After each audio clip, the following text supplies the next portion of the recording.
سلام دوستان عزیزم، به کانال آشپزی مروارید خیلی خوش اومدین.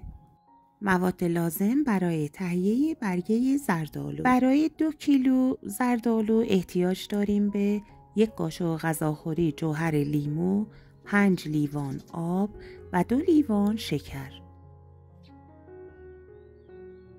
برای تهیه برگه زردآلوی خوشمزه ابتدا آب و شکر را داخل یک تابه بزرگ با هم ترکیب می کنیم. سپس روی حرارت متوسط قرار می دهیم و صبر می کنیم تا آب به جوش بیاد.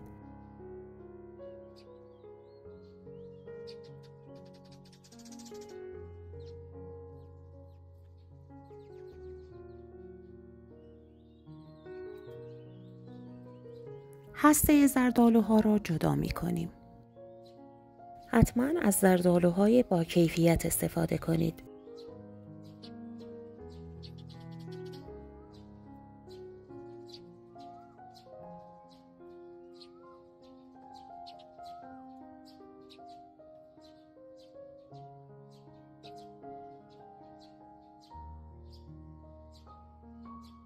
آب که به جوش اومد جوهر لیمو را اضافه می کنیم و زمان می دهیم که آب، شکر و جوهر لیمو به مدت 5 دقیقه با هم بجوشند. حالا زردآلوها را به تابه اضافه می کنیم و اجازه می دهیم به مدت 4 دقیقه درون شربت بمانند تا شربت به طور کامل به خورد برگه های زردآلو برود.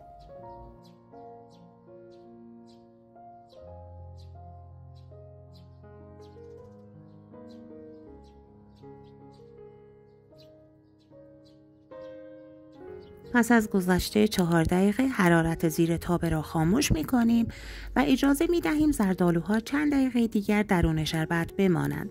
پس از اینکه شربت کمی خنک شد و از حرارت افتاد، زردآلوها را از تابه خارج می کنیم و درون صافی قرار می دهیم.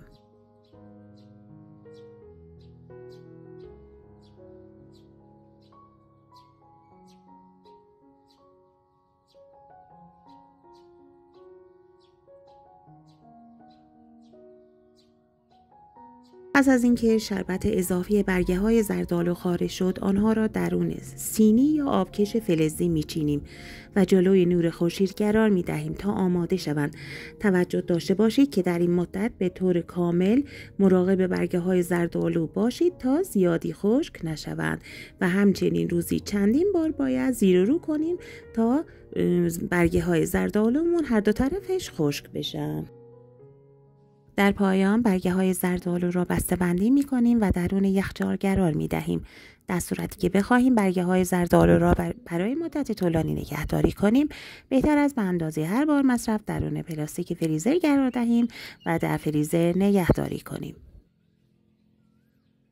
سپاس از همراهیتون و ممنون که ویدیو را لایک می کنید.